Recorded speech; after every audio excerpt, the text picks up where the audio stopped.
right number. Quicker. We made it! Yeah! Woo! Thank you. And of course, you know that you're... Yes.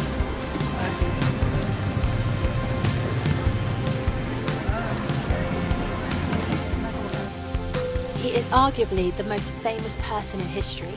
Over 2 billion people claim to follow him. That's 1/3 of the world's population. He's represented in art and literature more than any other figure. Time magazine called him the most influential person who has ever lived.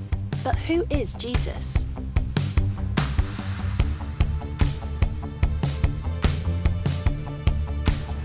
Who is Jesus? I would say Jesus as a role model. Seemed like a good guy with some stand-up morals. I know there's like some sort of like things where he was like a real person. Did a lot of great things.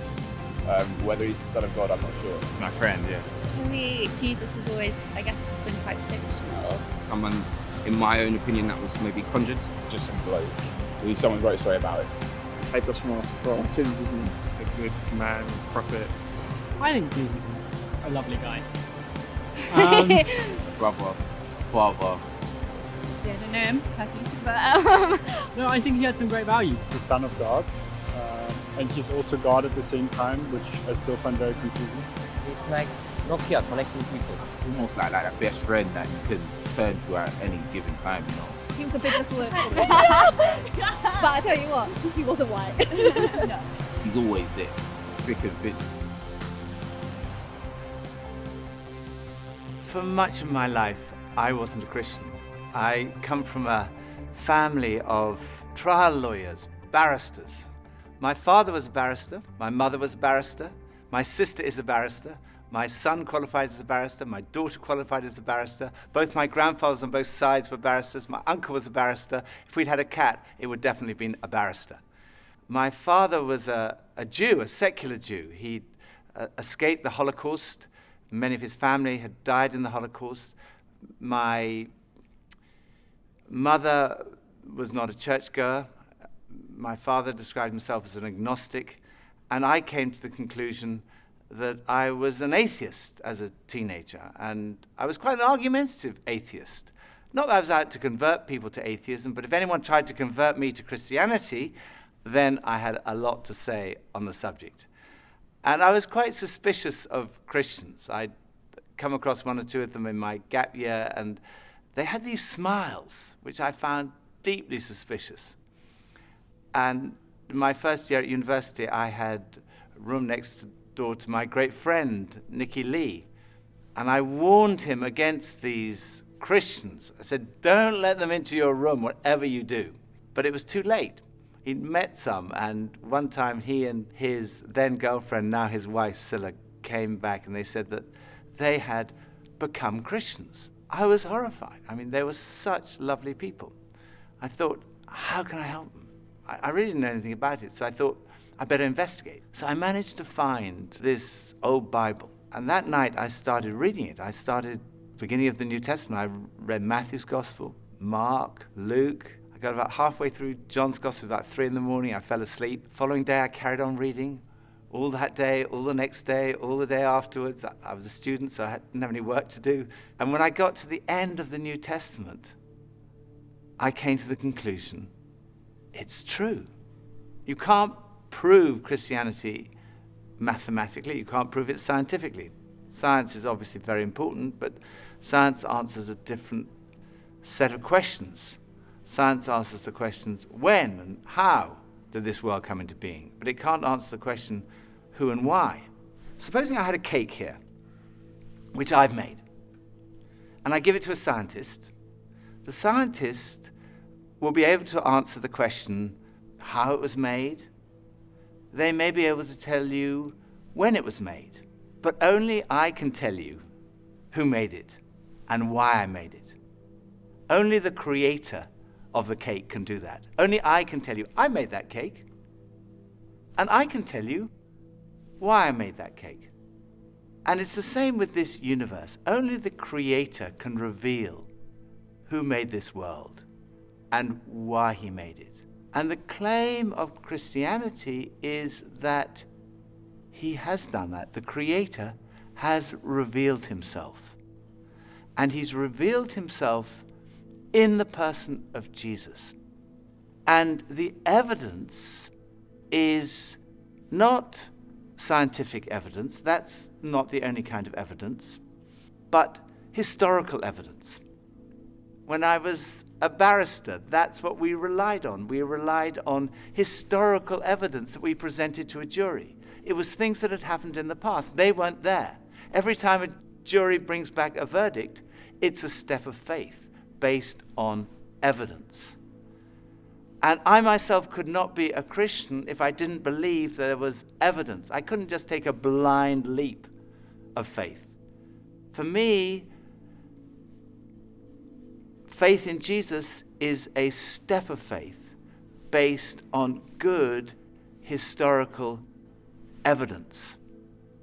Why start with Jesus, you might say? I didn't even believe there was a God, but I came to believe in God through Jesus because the resurrection of Jesus strongly suggests that this world has a creator and that creator is to be seen in terms of, through the lens of, Jesus. Jesus of Nazareth is believed to have walked these streets around 2,000 years ago.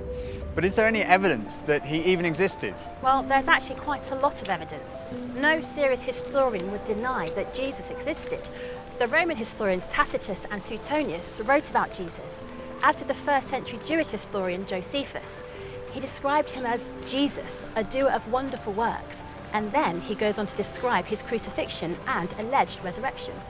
So there's evidence outside of the New Testament for the existence of Jesus, but most of the evidence comes from within inside the New Testament.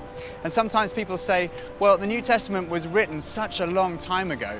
How do we know what was written down hasn't been changed over the years? Well, the answer is that we do know, because of a science called textual criticism. Textual criticism examines the number of copies of early texts that we have available to us today, and it looks at the time gap between the original document and the earliest copy that we have. And basically, the more manuscripts we have and the earlier they are, the less doubt there's going to be about the original. So let's compare the Bible to other texts in ancient history, ones that are widely used in schools and universities. Let's look at the Greek historians Herodotus and Thucydides. They both wrote in the 5th century BC. But the earliest copy of their writings that we have dates from AD 900, and that makes a 1300-year time lapse. And even then, we only have 8 copies of these manuscripts in the first place. Or look at the Roman historian Tacitus. There's a 1,000-year gap between his book being written and our first manuscript, and we only have 20 copies. Or another classic, Caesar's Gallic War, 950 years between the book being written and our first manuscript copy. And even then, we only have 9 or 10 copies of these manuscripts. Again, with Livy's famous History of Rome, a 900-year gap between the book being written and our first manuscript, and we only have 20 copies of this. But when it comes to the New Testament, well, it's very different. The New Testament was written between about 40 and 100 AD, and we have manuscript evidence going back as early as 130 AD, and full manuscripts by 350 AD. And we have more than 5,300 Greek manuscripts, 10,000 Latin translations, and 9,300 others. So, we can be pretty confident in the accuracy, the authenticity, and the integrity of the New Testament scriptures that have been passed down to us today. The remarkable thing about the Bible is there's such a short chronological distance between the events being described and our first manuscripts. So in many ways, the Bible scholars are in a very fortunate position of being able to check these things out and finding that they are much more reliable than, for example, some of the alternatives you're looking at. And as a scholar, I am more than happy to say, I trust this, I take it very, very seriously, I rely on it. Professor F.J.A. Hort, one of the greatest scholars in the area of textual criticism, concluded that, in the variety and fullness of the evidence on which it rests, The text of the New Testament stands absolutely and unapproachably alone amongst ancient prose writings, and no secular historian would disagree with that conclusion. So we know from evidence outside and inside the New Testament that Jesus existed. But who was he? Well, we know that he was fully human. He had a human body. He ate, he drank, he sweated, he got tired, he suffered pain. And he had human emotions, love, joy, sadness, and human experiences. He had the experience of growing up in a family, of education, of having a job, of being tempted. And he experienced bereavement and suffering and torture and even death. Many today would say, okay, he was a human being, but only a human being. Maybe he was a great religious teacher, but no more than that. Others would say he was much more than that. Bono, the lead singer of the band U2, has said, "I don't think you're led off easily by saying he was a great thinker or philosopher, because actually he went around saying he was the Messiah. That's why he was crucified. He was crucified because he said he was the Son of God. So he either, in my view, was the Son of God or he was nuts. And I find it hard to accept that all the millions and millions of lives, half the earth, for nearly 2,000 years, have felt their lives touched and inspired by some nutter. I don't believe it." He went on to say, "I believe that Jesus was the Son of God." What evidence is there to suggest that Jesus was more than just a great religious teacher? There are two parts to this argument. The first is, what did Jesus think about himself? Because if Jesus didn't think he was God, that's the end of the argument. But if he did, the second part of the argument is, was he right? So, what did Jesus say about himself? First piece of evidence is the fact that his teaching was centered on himself. Most great religious teachers point away from themselves. They say, don't look at me, look at God. Jesus, who personified humility in pointing people to God, pointed to himself. He said, look at me, come to me. We've talked about this search for meaning and purpose, that feeling of like a spiritual hunger that other things don't quite satisfy. Jesus said, I am the bread of life. I'm the one who can satisfy that spiritual hunger. Addiction is a major problem in our society. Jesus said, if the Son, in other words, if he himself sets you free, you will be free indeed. Then there's all the stuff we carry around, worry, anxiety, guilt, fear. Jesus said, come to me, all you who are weary and burdened, and I will give you rest. He said, if you receive me, you receive God. If you welcome me, you welcome God. If you've seen me, you've seen God.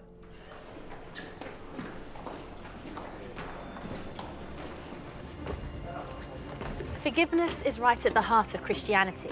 Jesus went up to people and said, your sins are forgiven. Now, if someone sins against you, then you can forgive them, but you can't just walk up to anyone and say your sins are forgiven. When Jesus said that, the lawyers said, who can forgive sins but God alone? But Jesus claimed to be able to do that. In fact, Jesus said that he came to give his life so that people could be forgiven. One of the most direct claims Jesus made is recorded in John's Gospel, chapter 10, verse 30. Jesus said, I and the Father are one. Now, making a claim like this was seen by the religious leaders to be blasphemy. It's tantamount to a claim to be God, and it was punishable by death by stoning. People picked up stones to stone him. Then Jesus said to them, I've shown you many great miracles from the Father. For which of these do you stone me?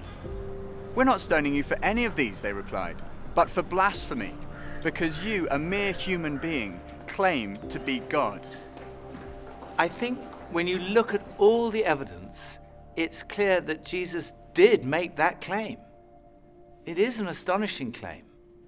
And a claim like that needs to be tested. If you think about it, there are only three possibilities. It was not true, and Jesus knew perfectly well it wasn't true, in which case he was a fraud.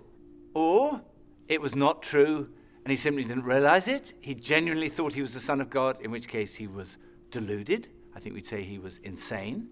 But logically, there is only one other possibility, and that is, it's true, he was telling the truth. C.S. Lewis, Cambridge professor, best known as the author of the Chronicles of Narnia, he put it like this: a man who was merely a man and said the sort of things Jesus said, would not be a great moral teacher. He'd either be insane or else he'd be the devil of hell. You must make your choice. Either this man was and is the Son of God, or else insane or something worse. But let's not come up with any patronizing nonsense about his being a great human teacher. He hasn't left that open to us. He didn't intend to. So was Jesus right in what he said about himself? What evidence is there to support his claims? Well, the first piece of evidence is his teaching. Much of the New Testament records numerous occasions where crowds gather to hear Jesus teach. And on one occasion, on a mountain like this, more than 5,000 people gathered to listen to the teaching of Jesus. The Sermon on the Mount has been widely acknowledged amongst the greatest teaching of all time. Jesus' teaching has been the foundation of our entire civilization. Many of our laws were originally founded on Jesus' teaching. Love your neighbour as yourself. Do to others as you would have them do to you. And then this, totally revolutionary. Love your enemies.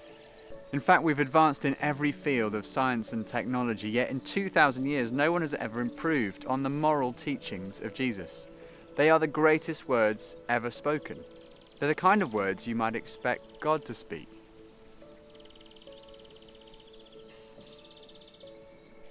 Another thing that marked Jesus' life was his love for the marginalised, feeding the hungry, healing the sick.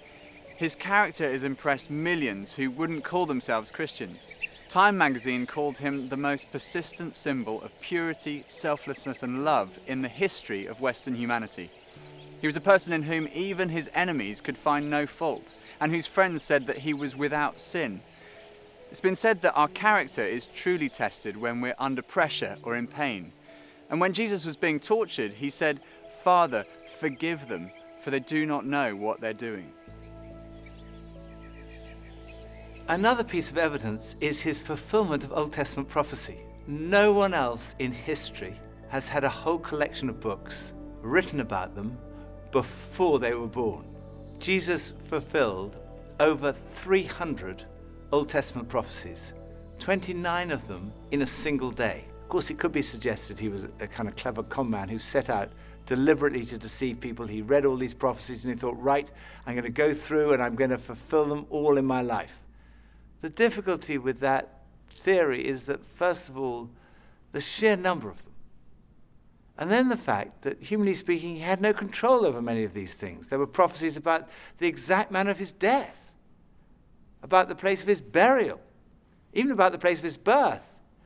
Clever con man would be going around and say, oh my goodness, I'm supposed to be born in Bethlehem. It's too late. Then the final piece of evidence, his conquest of death. The physical resurrection of Jesus is the cornerstone of Christianity. And this is relevant to every single one of us, because we're all going to die. It's the ultimate statistic. 1 in 1 die. You go to a funeral, the coffin is lowered into the ground. It looks absolutely final. And it is, unless Jesus died and was buried and then was raised to life. In which case, death has been conquered. But is this just wishful thinking?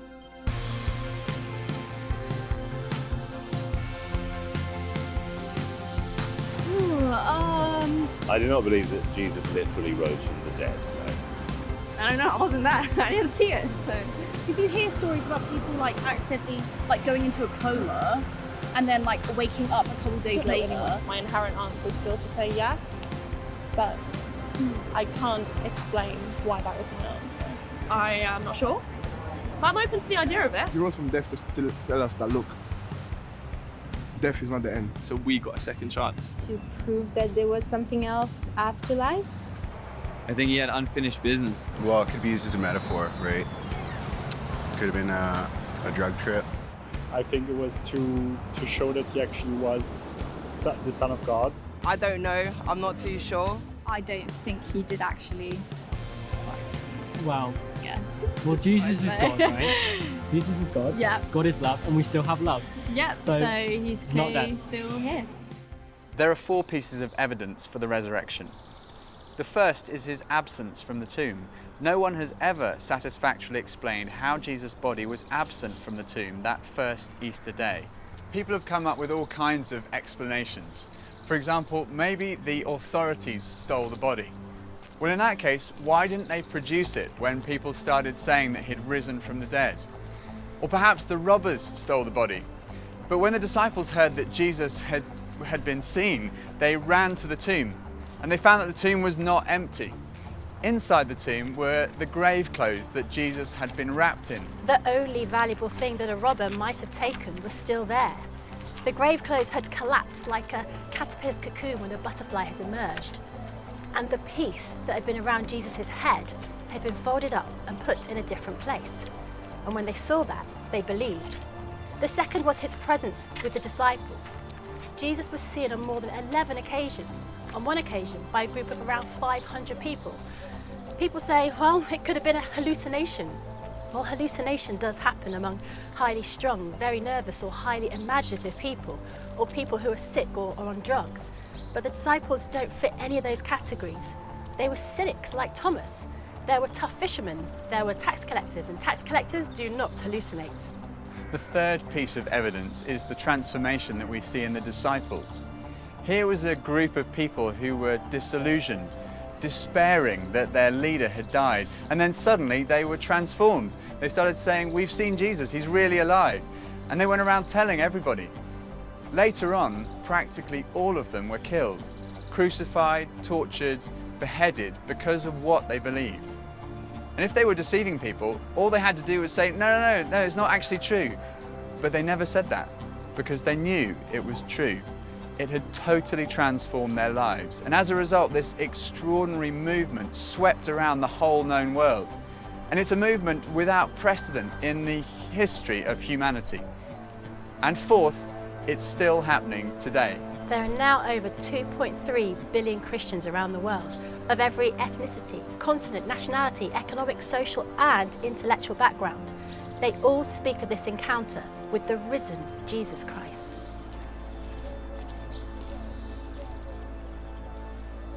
So what are we to make of Jesus? It seems to me clear that Jesus really did claim to be a man whose identity was God. And when we look at the evidence of his teaching, his life, his character, his fulfillment of prophecy, his resurrection, to say he was insane or a fraud seems to me absurd, illogical, actually unbelievable.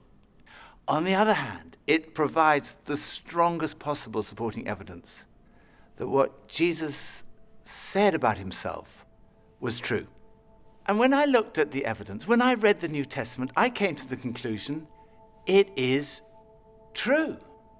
I didn't want to become a Christian because I thought if I became a Christian, life would be totally miserable from that moment onwards. So I tried to put it off. I thought I'll put off becoming a Christian to my deathbed. And then I realized that would not be intellectually honest. So very reluctantly, I kind of said, okay, yes. And at that moment, I can still remember that moment so clearly. It dropped from here, from my head, being convinced it was true, to here in my heart, having an experience of a relationship with Jesus. And finding what, I guess looking back, unconsciously, I'd been searching for all my life. Something that provided ultimate meaning and purpose to my life. It was the very last place on earth that I expected to find it. But at that moment, I found that what Jesus said was true. Jesus said, I have come that you might have life and life in all its fullness. It really is true that God has revealed himself in Jesus. Jesus really is who he claimed to be. Jesus really did rise from the dead. There is hope beyond this life. There is hope for this life. Right now, in this life, in an encounter with Jesus, we find life and life in all its fullness.